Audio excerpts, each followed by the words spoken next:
The Terran flagship Starward Dawn was a city floating in space. It carried 10,000 crew members across the stars. It had restaurants, hospitals, gardens, and training rooms. It had everything a person could need for a life among the stars. But it was just another cage. She was small for her people were known as the Dragonkin, a proud race that once ruled a world of storms and mountains. They had scales that shone like jewels and wings that could carry them through lightning. They had voices that could shake the sky when they sang their ancient songs. That was before the hegemony came. Had never seen her. She was born in a breeding facility on a cold moon at the edge of the galaxy. She was marked as defective on her 6th day of life because she was too small, too weak. Her scales, which should have been bright violet, grew in pale and dull. Her wings never developed properly. She could not fly. She learned early that being defective meant being unwanted. The hegemony had rules for creatures like her. She was taught to walk with her head down. She was taught to speak only when spoken to. She was taught that her purpose was to serve and nothing more. She was given a number instead of a name. 742. That was who she was supposed to be. But her mother, in the few months before they were separated, had whispered a different name to her in the dark. It meant nothing in the hegemony's language, but in the old tongue it meant gentle rain. Her mother had said it was beautiful, and so was she. Held onto that name like a treasure. She never told anyone. It was the only thing that was truly hers. She had been passed from owner to owner over the years. A factory, a mining station, a wealthy merchant's household. Each time she was found lacking, too slow, too clumsy, too quiet. She was sold again and again, her price dropping each time until she was worth almost nothing. Then the hegemony had given her to the Terran fleet as a gift. The humans did not keep slaves. Everyone knew this. But the hegemony ambassador had smiled his cold smile and called her a cultural exchange. A gesture of goodwill between their peoples. The Terran admiral had accepted because refusing would have been rude. No one asked what she wanted. No one ever did. So now she lived on the Starward Dawn. She cleaned engine parts. She scrubbed floors. She organized tools in the hangars. She worked 16 hours every day and slept in a storage closet between shifts. She ate the scraps that were left over from the crew's meals. She spoke to no one, and no one spoke to her. She had become invisible, and she had learned that invisible was safe. But today, something inside her had broken. She had been cleaning a ventilation shaft near the officers' lounge when she heard 2 lieutenants talking. They did not know she was there. They never noticed her. "Did you hear?" one of them said. "We're stopping at Hegemony Station next month, something about renewing the trade agreement." "Great," the other one replied. "Maybe we can finally get rid of the lizard girl. She creeps me out, always skulking around." The first one laughed. "Yeah, I heard she's basically worthless. The hegemony probably pawned off their garbage on us. I bet they'll take her back as a trade-in." They laughed together and walked away. Stayed frozen in the shaft for a long time. Her hearts, both of them, felt like they had stopped beating. She had known, of course. She had always known that she was nothing, that she was garbage. But hearing it spoken so casually, so carelessly, made it real in a way it had not been before. She finished her shift in silence. She completed every task she was assigned. And then, when no one was looking, she walked to the far end of Hangar Bay 7 and crawled behind an old cargo shuttle that had not been used in years. She sat down on the cold metal floor. She pulled her knees to her chest. She wrapped her thin arms around herself. And she cried. She cried without making a sound. The hegemony had trained that out of her when she was young. Crying was weakness. Weakness was punished. So she had learned to weep in silence, her body shaking with sobs that never reached her throat. Her scales flickered with dim bioluminescence. Her people's bodies glowed with their emotions, a beautiful trait that the hegemony had tried to breed out of them. Its glow was weak, barely visible, but in the shadows behind the shuttle, it pulsed with her grief like a dying heartbeat. She did not know how long she sat there. Minutes, hours, it did not matter. No one was looking for her. No one would notice if she disappeared entirely. The hangar was busy around her. Hundreds of crew members walked past. Pilots checked their fighters. Engineers shouted instructions. Cargo loaders drove their vehicles back and forth. The noise was constant, a wall of sound that made her silence even deeper. No one looked behind the old shuttle. No one saw the small dragon girl crying in the shadows. She was invisible, just as she had always been. But then someone stopped. A man was walking across the hangar toward the auxiliary power systems. He was tall and broad, with hands that looked like they had spent decades working with machines. His uniform was stained with engine grease. His face was weathered and tired. His name was, and he was the chief engineer of the Starboard Dawn. He had been thinking about the plasma conduits when something caught his eye. A faint glow behind the old shuttle, a flicker of light that did not belong there. He stopped walking, he looked closer. He saw her. A small figure curled up in the shadows, scales that should have been beautiful but had faded too, thin arms wrapped around thinner legs, a face hidden behind clawed hands.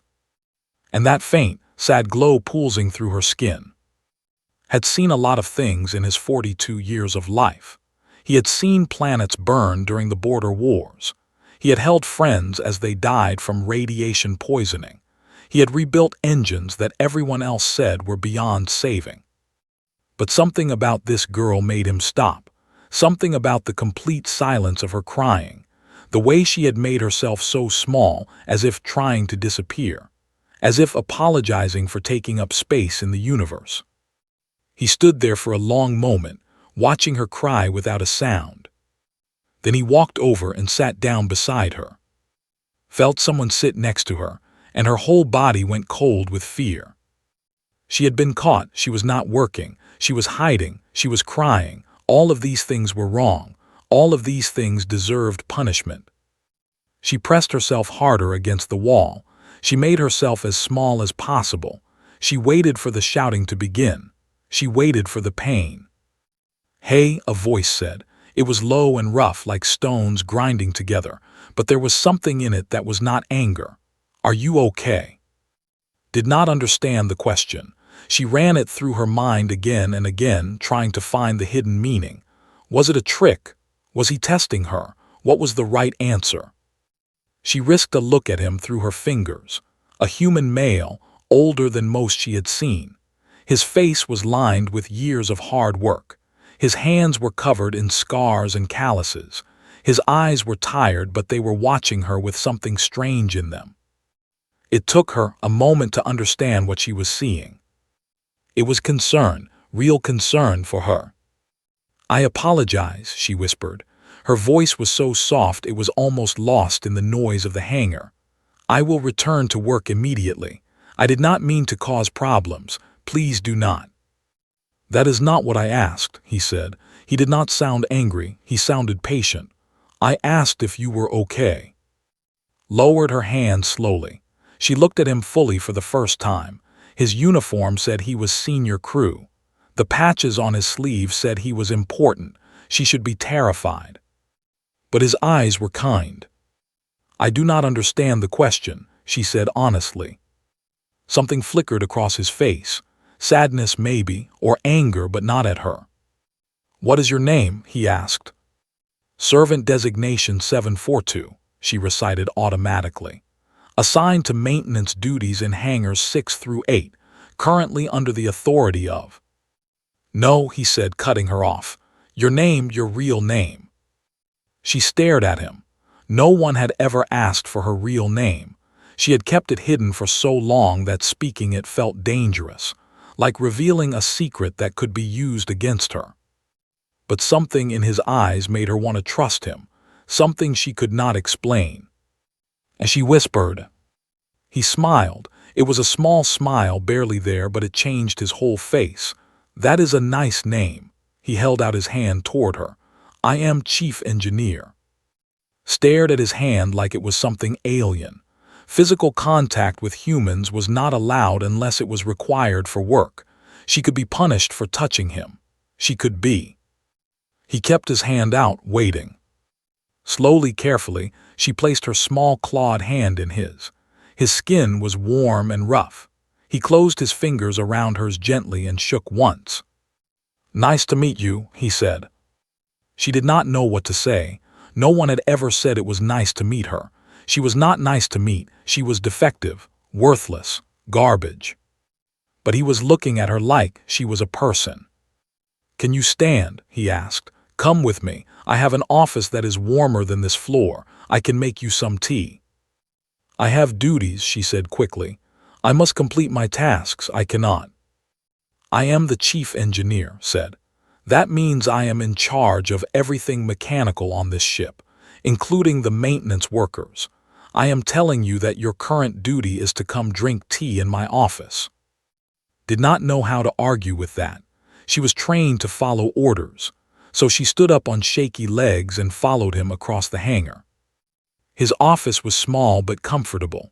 There were tools everywhere, blueprints on the walls, a desk covered in. There was a small machine in the corner that made hot drinks. He pointed to a crate. "Sit there." She sat. He made 2 cups of tea and gave one to her. She held it in both hands, feeling the warmth seep into her cold fingers. She could not remember the last time she had held something warm. "Now," said, sitting across from her, "tell me why you were crying." She should not tell him. It was not his concern. She would only cause trouble for herself. But the warmth of the tea and the kindness in his eyes broke something open inside her. She told him about the officers, about what they said, about being traded away like old equipment. Listened without interrupting. When she finished, his jaw was tight. "That was wrong of them," he said. "You are not garbage, you are not equipment, you are a person. The hegemony says." "I do not care what the hegemony says." His voice was hard now. "You are on a Terran ship, and on Terran ships we do not treat people like property." He stood up and walked to the communication panel on his wall. He pressed a button. "Bridge, this is Chief Engineer." A voice crackled back. "Go ahead, Chief." "I am seeing irregularities in the main drive plasma conduits. I need to run full diagnostics before we can safely jump to hyperspace." There was a pause. "That will delay our departure." "I know, but I would rather be late than have the engines explode. Give me 1 hour." Another pause. Then, "Understood, I will inform the Admiral." Turned off the communicator and looked back at. She was staring at him with wide eyes. "There is nothing wrong with the engines," she said slowly. It was not a question. "No," he agreed, "there is not. You lied to your commanders to delay the fleet." "Yes."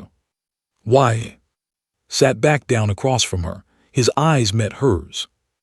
"Because you needed help and no one else was paying attention." He leaned forward. "Now we have 1 hour, and I want you to tell me everything about your life, about your people, about how you ended up crying alone in my hangar." Looked down at the tea in her hands. Steam rose from the surface, curling in the recycled air. No one had ever wanted to hear her story before. She had never told it to anyone. But he was waiting, and his eyes were kind. She took a breath. And she began to speak, spoke for a long time. She told about her people. Once they had been great. They lived on a planet called a world of tall mountains and endless storms. The sky was always full of lightning, and they had learned to fly through it. Their scales could absorb the electricity. Their wings could ride the thunder. They built cities on the peaks of mountains and sang songs that echoed through the clouds. They had lived like this for thousands of years, free, proud, unafraid. Then the hegemony came. The hegemony was an empire that stretched across half the galaxy. They were hungry for resources, for workers, for power. When they saw a world rich in rare minerals. They saw a species that was strong and could work without rest. They did not see people, they saw property. The war was short. They were brave, but they had never built weapons for fighting in space. They had never needed to. The hegemony burned their cities from orbit. They poisoned the clouds so the lightning would stop. They killed everyone who resisted. And then they took the survivors. His voice grew quieter as she spoke of this part. The hegemony had rules for conquered species. They were sorted into categories. The strongest went to the mines. They went to the factories. The most beautiful went to serve the wealthy. The defective ones were discarded. Young were taken from their parents and raised in facilities where they were taught to serve. They were taught that their old culture was worthless. Their language was forbidden. Their songs were silenced. Their wings were clipped if they caused trouble. Had been born in one of these facilities. She had never known freedom. She had never seen her. She only knew what her mother had whispered to her before they were separated. She told me about the storms, said, her voice cracking. She said the lightning was beautiful. She said our people used to dance in the sky. She said she wished I could have seen it. She paused. Her claws tightened around the cup of tea. I was taken from her when I was 4 months old. I never saw her again. I do not know if she is alive or dead. Sat in silence. His face was hard to read. Continued. She told him about her life after that, the endless work, the hunger, the cold, the beatings when she was too slow, the loneliness that never went away. She told him about being sold again and again, each owner finding her lacking, each price lower than the last, until finally the hegemony could not sell her anymore and simply gave her away. The ambassador called me a gift, she said, a gesture of friendship between the hegemony and the Terran Union, but I know the truth. I was trash. They threw me away. She looked up her eyes were wet, but she was not crying anymore. She was too tired to cry. I thought the humans would be different, she admitted. I had heard stories, that you do not keep slaves, that you believe all creatures have value. But when I came here, no one looked at me. No one spoke to me. I was given a closet to sleep in and a list of duties to complete. I became invisible again. She set down the empty teacup. Today, when I heard those officers talking, I realized nothing would ever change. I will always be nothing, no matter where I go, no matter what I do. The silence stretched between them. Then stood up. He walked to his desk and activated the computer terminal. His fingers moved across the controls. What are you doing? Asked. Something I should have done the moment you stepped onto this ship. His voice was calm, but there was fire underneath it. I am accessing the personnel registry. Watched him confused. I do not understand. You are not a servant, he said without looking at her. Not anymore, not on my ship. But the hegemony. The hegemony is not here. He turned to face her and his eyes were blazing. I am registering you as a junior technician in the engineering department. Starting today, you will have real quarters, a real bed. You will receive the standard crew salary. You will eat in the mess hall with everyone else. Felt dizzy. The words did not make sense. You cannot do that, the treaty between our peoples. I have read the treaty, interrupted. Every word. It says the hegemony may offer cultural exchanges to the Terran Union. It says nothing about the Union being required to treat those exchanges as property. The hegemony can call you whatever they want. In Terran space, you are a person, and persons have rights. He walked back to her and knelt so they were at the same height. Listen to me. I have served in this fleet for 20 years. I have seen terrible things. I have done things I am not proud of, but I joined this fleet because I believed in something. I believed that humans could be better, that we could stand for something more than power. He put his hand on her shoulder, gently, carefully. Today, I am choosing to stand for you. Stared at him. Her scales, which had been dull for as long as she could remember, began to shift. A faint violet color spread across her arms. The bioluminescent markings along her skin flickered and then glowed, soft and steady. She had not glowed like this since she was a child. "Why?" she whispered. "Why would you do this for me?" Smiled. It was a sad smile, but also warm. "Because someone should have done it a long time ago, and because it is the right thing to do." He stood up and offered her his hand. "Come on, junior technician. Let me show you to your new quarters." She took his hand and stood. For the first time in her life, she stood without apology. Admiral was not a woman who lost her temper. She had commanded starships for 15 years. She had faced enemy fleets without flinching. She had made decisions that sent thousands of people to their deaths, and she had carried that weight without breaking. But right now, standing on the bridge of her flagship, she was closer to losing control than she had been in a very long time. "Explain this to me again," she said. Her voice was quiet, which was more dangerous than shouting. "You lied to me about the engines." Stood before her, his hands clasped behind his back. He did not look away from her eyes. "Yes, Admiral. You delayed the departure of the entire fleet. 19 ships, 40,000 crew members. A diplomatic mission that has been planned for months." "Yes, Admiral. For a hegemony servant. For a person, Admiral." His jaw tightened. Around them, the bridge crew pretended to focus on their stations. Everyone was listening. "The hegemony ambassador has already contacted us," said. "He is furious. He is calling this theft of property. He is threatening to cancel the trade negotiations. He is talking about an interstellar incident." "With respect, Admiral, he can talk about whatever he wants."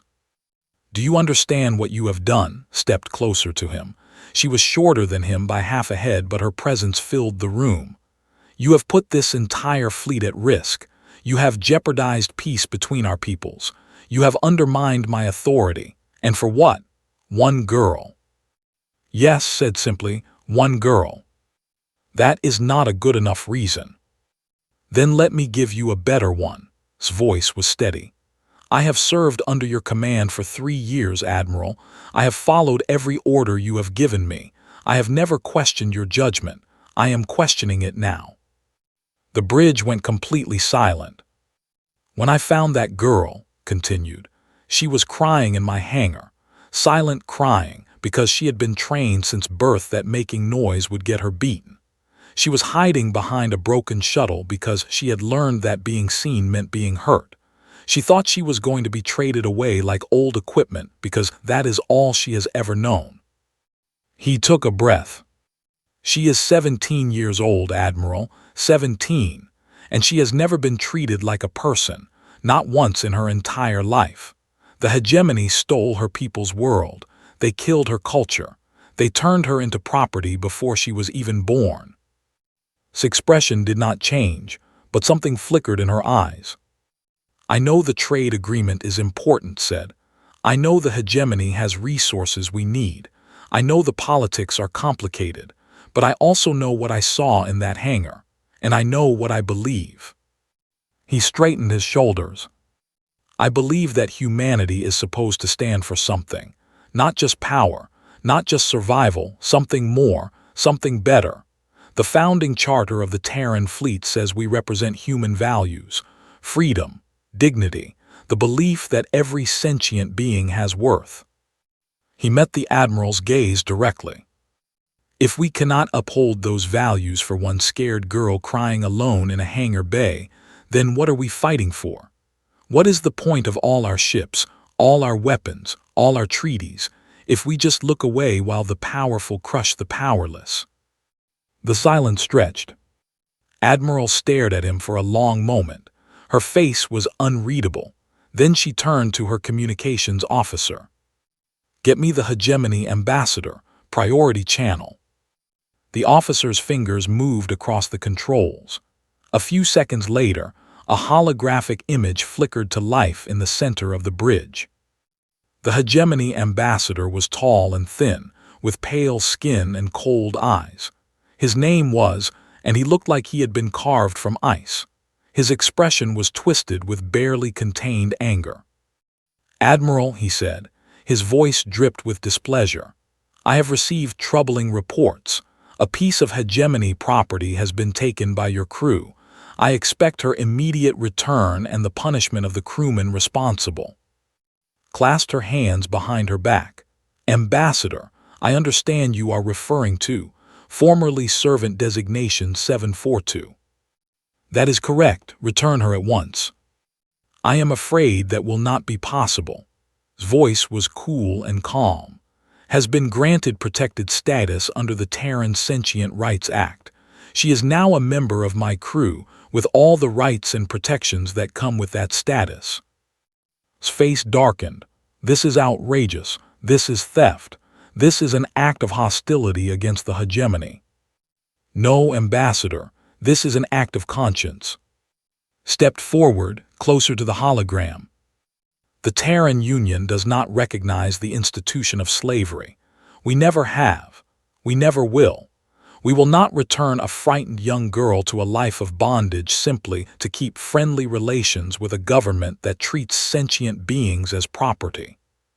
"You will regret this decision, Admiral." His voice was ice. "The hegemony does not forget insults. There will be consequences." "Perhaps there will be," smiled, but it was not a friendly smile. "But I will sleep well tonight knowing I made the right choice. Can you say the same, Ambassador?" His image flickered with rage. "This is not over." "No," agreed. "I do not believe it is, but for now this conversation is. End transmission." The hologram vanished. The bridge was silent. Every officer was staring at the Admiral. No one moved. Turn 2, her expression was still hard, but there was something new in her eyes, something that might have been respect. "You still lied to me, Chief Engineer. You still delayed my fleet without authorization." "Yes, Admiral, I accept any punishment you see fit." Studied him for a long moment. "Your punishment is this. You are now responsible for junior technicians' training and well-being. You saw something that needed to be fixed, so you will fix it. Properly. Understood?" Allowed himself a small smile. "Understood, Admiral." "Good." Turned back to where the stars waited. "Now get back to your engines. We have a diplomatic crisis to outrun." Saluted and left the bridge. As he walked to the lift, he heard Admiral's voice behind him, speaking to her crew. "Set course for Terran space. Maximum speed. The hegemony wants to call this an incident. Then let us give them something to remember." The lift doors closed behind him. Smiled all the way back to the hangar. 6 months passed after that day in the hangar. The hegemony had threatened and blustered and made angry speeches to anyone who would listen. They called the Terran Union thieves and liars and enemies of order. They demanded that be returned. They said there would be consequences. But they did not act. They could not afford to. The Terran fleet was too strong and the galaxy was watching. And something remarkable began to happen. Word spread. In the bars and trading posts scattered across the stars, people whispered about what had happened on the starward dawn. A human engineer had stopped an entire fleet for one crying dragon girl. A human admiral had an empire to protect her.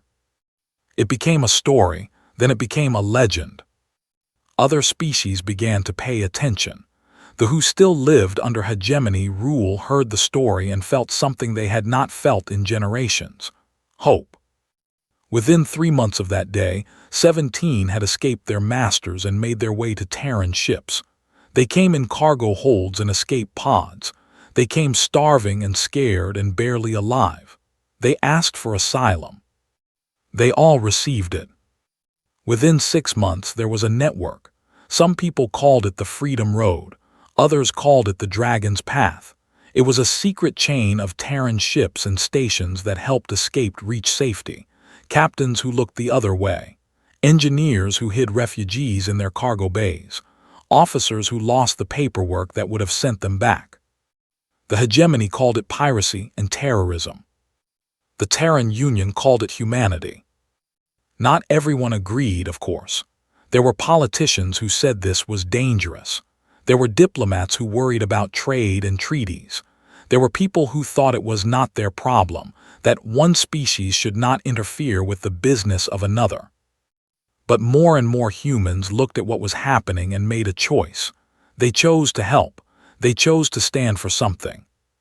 Because of one engineer, because of one girl, because of one moment when someone decided to pay attention.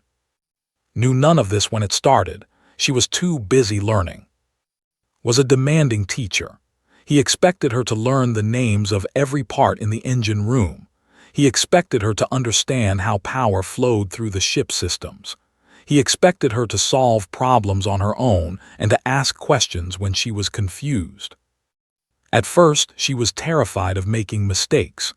Every time she got an answer wrong, she flinched, waiting for the punishment that had always followed failure in her old life. The punishment never came. Instead, would science say, "No, that is not right. Think about it again. What did I teach you about plasma flow?" And he would wait patiently until she figured it out. She learned that making mistakes was not shameful. She learned that asking for help was not weakness. She learned that she was capable of understanding complex things, that her mind was sharp and quick when it was not clouded by fear. Her scales grew brighter. The violet color returned, deep and rich. The bioluminescent markings along her arms glowed steadily now, reacting to her emotions like they were supposed to. When she was happy, they shone warm gold. When she was focused, they pulsed soft blue. She made friends slowly.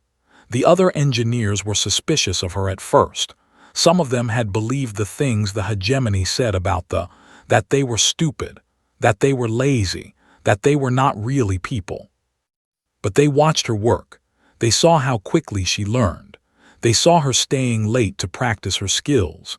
They saw the way her eyes lit up when she finally understood how a hyperdrive worked. And slowly, one by one, they began to accept her. A young technician named Minu started eating lunch with her. An older woman named taught her how to play cards. A quiet mechanic named showed her how to tune the sensor arrays by listening to the sounds they made.